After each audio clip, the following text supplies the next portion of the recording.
नमस्कार दोस्तों, आपका स्वागत है हमारे YouTube channel study take zone में। इस हम सेशन में क्विज कर रहे हैं और क्विज में हम कितना क्वेश्चन कर रहे हैं। क्विज में हम यहाँ पे 8 क्वेश्चंस करने वाले हैं। शुरू करते हैं क्विज टाइम ना नुकसान करते हुए। सील रोक रद्दा क्या बोल रहा है? सील रोक रद्दा की मापन इकाई होती है। हमें बताना है कि सील रोक रद्दा की मापन इकाई क्या होती है। तो यहाँ हम आपको बताते हैं DPC, इसको इंग्लिश में बोलते हैं, क्या बोलते हैं, डैम प्रूफ कोर्स बोलते हैं इसको। कहाँ पे दिया जाता है? प्लिंथ लेवल पे दिया जाता है इसको। और इसकी पूछ रहा है कि मापन इकाई क्या होती है। तो मापन इकाई इसकी क्या होती है आपको बताना है। घन मीटर होता है या फिर वर्ग मीटर होता है या फिर मीटर होता है या फिर वेट में इसको मापा जाता है। तो यहाँ सही आंसर इससे क्या हो जाएगा? सही आंसर हमारा यहाँ पे क्या होता है? थिकनेस हमको यहाँ पे ऑलरेडी बताया गया था।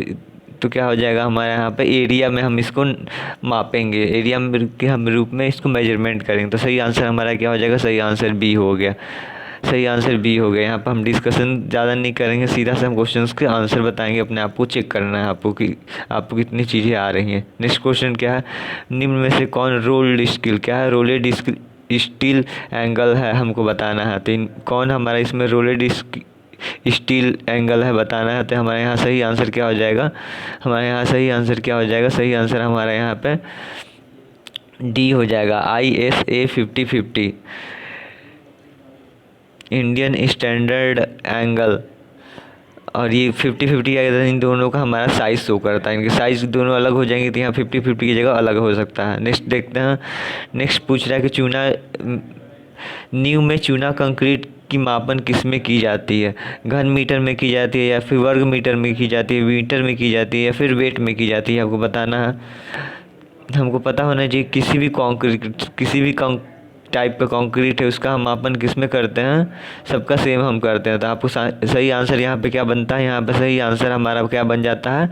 घन मीटर में। किस में करते हैं? घन मीटर में।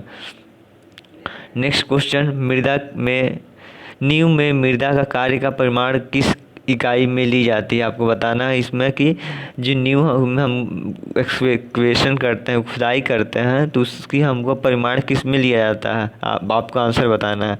घन मीटर में किया जाता है या फिर वर्ग मीटर या फिर मीटर या फिर वेट में किया जाता है? तो इस किस में किया जाता है? इसका आंसर ए सही हो जाएगा। घन मीटर में करते हैं। नेक्स्ट देखते हैं। विच कमांड क्या है? विच कमांड चेंज क्रॉस, जो ऐसे क्रॉस वाला है उसको इनटू हैंड, इस हैंड के रूप में कौन चेंज करता है? कौन सा कमांड हमको बताना है यहाँ पे? ऐसे हैंड के रूप में कौन चेंज करता है? आप बताइए इसका सही आंसर क्या होगा? REC होगा, पोल होगा या फिर आर्क होगा या फिर पैन होगा? तो REC किसके लिए? रेक्टेंगल के लिए। पोल किसके लिए? पॉलीगन के लिए। ARC किसके लिए? आर्क के लिए। तो सही आंसर यहाँ क्या बन जाएगा? डी। नेक्स्ट देखते हैं।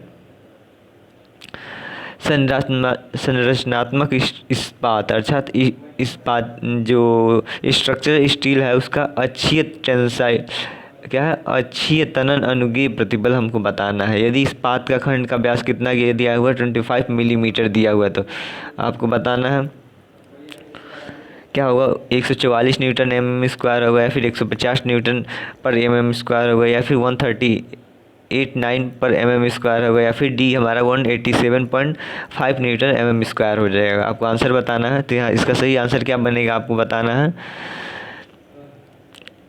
सही आंसर क्या बन जाएगा? हम इसको 3 भाग में कैटेगराइज करते हैं। 20 से 20 प्लस 40 फिर 40 से प्लस। जो 20 होता है 20 के लिए कितना लेते थे? 250 लेते थे। 20 से 40 के लिए 240 और 40 प्लस के लिए 230 हमारा क्या होता था? FY होता था। इस क्या होता था हमारा यहाँ पे? FY होता था। और FY का हम कितना परसेंट लेते हैं? एक्सियल टेंसाइल परमिसिबल स्ट्रेस कितना लेते हैं उसका? हम 6% लेते हैं। 60% लेते हैं। कितना 6 लेते हैं? 60%। तो यहाँ क्या है? यहाँ पे 20 प्लस है। तो 20 प्लस है तो हमारा क्या हो जाएगा?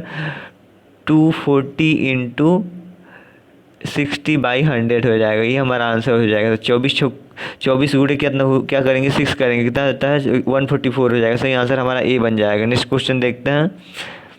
हाँ याद रखिए, इस क्वेश्चन में हमको डिस्कशन नहीं पर ज़्यादा ध्यान नहीं देना।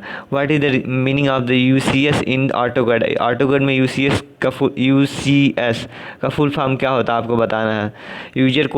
यूजर कोऑर्डिनेट सिग्नल, या फिर interruptible coordinate system, user control system, या फिर यूजर कोऑर्डिनेट सिस्टम। तो हमें यहाँ पर सही आंसर क्या बनेगा? सही आंसर यहाँ पे डी हो जाएगा, यूजर कोऑर्डिनेट सिस्टम। नेक्स्ट देखते हैं, निम्न में से कौन आई सेक्शन है? हमको बताना है कि निम्न में जो दिया गया है इनमें से कौन आई सेक्शन है।